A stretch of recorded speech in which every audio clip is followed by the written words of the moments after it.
ایک صحابی حضرت سعید بن عامر ہیں، حضرت عمر فاروق رضی اللہ تعالیٰ عنہ نے حضرت سعید بن عامر رضی اللہ تعالیٰ عنہ کو گورنر بنانا چاہتا حمص کا. نے کہا میں نہیں بنتا. فرمایا مجھے تم لوگوں نے بنا دیا ہے، خود گورنریاں بھی قبول نہیں کرتے. چلے گئے حضرت سعید بن عامر، گورنر بن گئے، صوبے کے گورنر. مال غنیمت میں سے کچھ زیادہ مال مدینہ شریف میں جمع ہوا تو حضرت عمر نے مختلف صوبوں سے غریبوں کی لسٹیں منگوائیں. حضرت سعید بن عامر کے صوبے کے کچھ خاص لوگوں کو آپ نے لکھا کہ تمہارے صوبے میں جو غریب ہیں ان کی لسٹیں بھیج دو. تو جب لسٹ آئی تو اس میں پہلا نام حضرت سعید بن عامر کا بھی تھا. کہا ہمارے گورنر کے پاس پہننے کو کپڑا کوئی نہیں، کھانے کو روٹی کوئی نہیں. حضرت عمر بیٹھ کے رو پڑے اور میں تمہارا گورنر بھی مسکین ہے. اشرفیوں کی ایک تھیلی بھر کے حضرت عمر نے بھیجی. حضرت سعید بن عامر کے پاس جب گئی تو کہنے لگے انا للہ و انا الیہ راجعون. آپ کی اہلیہ کہنے لگی خیریت ہے؟ بلی مانس دیکھنا میرے پاس دنیا آ گئی ہے، میں نے تو جان چھڑائی تھی اس سے، کہ میرے پیچھے بھاگتی ہے.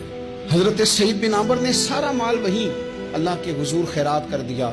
حضرت عمر ایک دفعہ دورے پہ آئے ان کے صوبے میں تو سب لوگوں کو جامع مسجد میں بلایا، حضرت سعید بن عامر کو بھی بلایا.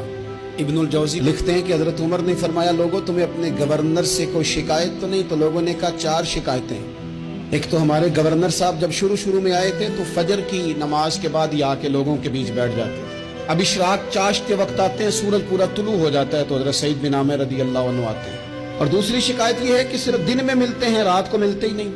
اور تیسری شکایت یہ کہ ہفتے میں ایک پورا دن ہوتا ہے ملاقات ہی نہیں کرتے. اور چوتھی شکایت یہ ہے کہ کبھی کبھی بیٹھے بیٹھے رونے لگتے اور بے ہوش ہی ہو جاتے.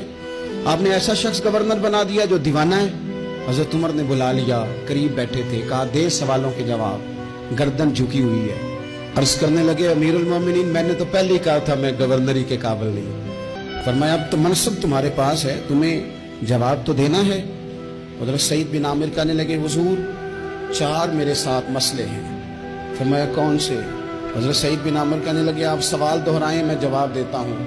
آپ نے فرمایا سعید لوگ کہتے ہیں پہلے تو سویرے آ جاتا تھا، اب تو اشراق چاشت کے وقت آتا ہے. گردن جھکائی، سناٹا چھا گیا محفل پہ. تھوڑی دیر کے بعد سار اٹھایا تو داڑھی پہ آنسو گر رہے تھے. فرمانے لگے حضور میرے گھر میں خادم کوئی نہیں، بیوی بیمار ہو گئی ہے. میں نہ سویرے اٹھتا ہوں، آٹا گوندتا ہوں، روٹیاں پکاتا ہوں، گھر میں جھاڑو دیتا ہوں، باہر آنے میں دیر ہو جاتی.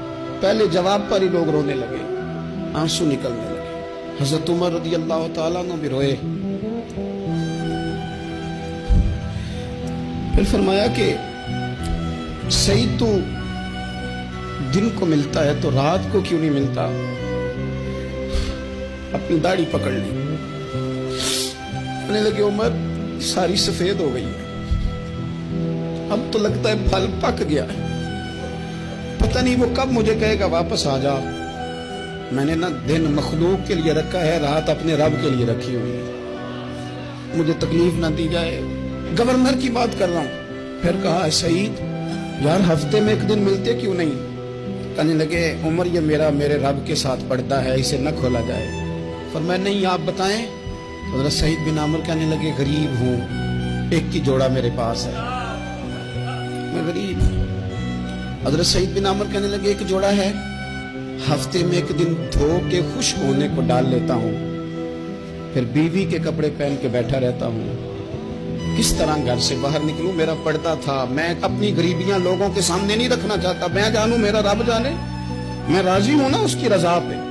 اب تو حضرت عمر ہچکیاں لے کے رونے لگے. فرمانے لگے چل آخری سوال کا جواب ہی دے دے، کبھی کبھی روتے ہو تو بے ہوش ہی ہو جاتے ہو. حضرت سعید بن عامر پھر رونے لگے. فرمانے لگے بڑی عمر کا ہو گیا تھا جب کلمہ پڑا تھا. جب وہ پچھلے گناہ یاد آتے ہیں نا، میرے سامنے لوگوں نے حضرت حبیب بن عدی کو سزا دی تھی مکے میں، اور میں اس وقت مسلمان نہیں تھا، میں مدد نہیں کر سکتا. جب وہ وقت یاد آتا ہے تو برداشت سوچتا ہوں کیسے اللہ کے حضور جاؤں گا. دوستو دعا کرنا اللہ اس ملک کو بھی کوئی ایسا شخص عطا فرما دے